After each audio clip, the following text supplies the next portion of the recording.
Elle a posté sur Instagram. Quand tu réalises que tu sors avec quelqu'un de moins bien, avec une photo de nous deux. Je suis restée plantée là, abasourdie qu'un moment que je croyais empreint de bonheur se soit transformé en humiliation publique. Alors j'ai liké la publication et commenté. Tu es libre de sortir avec quelqu'un de mieux maintenant. Puis j'ai fait ma propre publication, une photo de moi seule avec la légende. Célibataire et prête à passer à la vitesse supérieure, en la taguant. En moins d'une heure, les deux publications ont commencé à faire le buzz. Les abonnés des deux camps observaient, commentaient, des captures d'écran circulaient, transformant une peine de cœur privée en spectacle public. Pendant ce temps, son ex, celui qu'elle appelait toujours « l'homme qu'elle a laissé filer », a commenté en publiant des SMS qu'elle lui avait envoyés pendant notre relation, révélant qu'elle essayait de me quitter pour lui depuis des mois. Ça a tout éclairci, les blagues sur mon travail, ma voiture, mon physique, les dénigrements constants. Ce n'était pas de la taquinerie, c'était du mépris. Et soudain, la tristesse de la rupture a fait place à la lucidité. Je n'étais pas son choix, j'étais.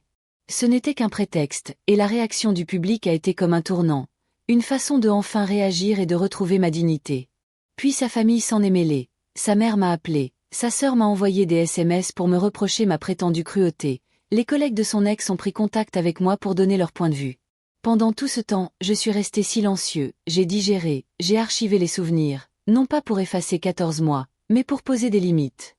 Finalement, une rencontre autour d'un café a permis de clore le débat. Elle s'est excusée, mais ses tentatives de réconciliation se sont heurtées à la vérité. L'amour sans respect ne suffit pas. 14 mois d'irrespect subtil n'était pas une simple erreur, je ne serais plus son talon d'Achille ni son filet de sécurité. En quittant ce café, laissant les deux consommations impayées, par générosité ou par détachement, j'ai ressenti un soulagement, silencieux et pesant, suivi de jours de retombées sur les réseaux sociaux.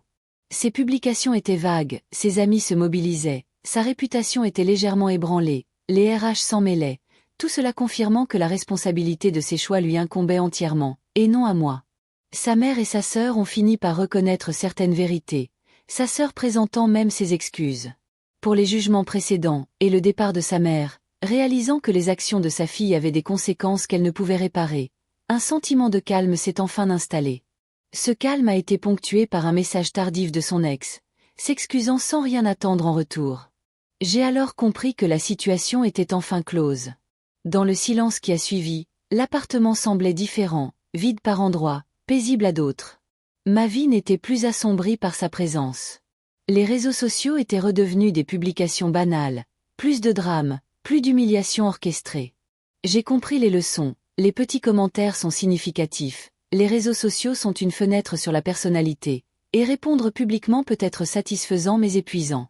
Pourtant, en fin de compte, la seule façon de guérir était de cesser de porter son poids, de ne plus laisser ses choix définir les miens, d'accepter que l'amour seul ne suffit pas sans respect, d'embrasser la solitude plutôt que d'être un plan B, et de m'approprier enfin le calme, un espace pour regarder une série à mon rythme, savourer un repas, réfléchir à un chapitre clos, sachant que j'avais fait le bon choix pour moi-même, que je mérite mieux, et que parfois la paix se trouve ailleurs. Dans la réconciliation, mais aussi en prenant du recul, en laissant le passé s'apaiser et en créant un espace pour la vie que je choisis, une vie qui est pleinement, sans équivoque, la mienne. Si vous appréciez nos vidéos, abonnez-vous à notre chaîne et restez à l'écoute pour plus de contenu de qualité.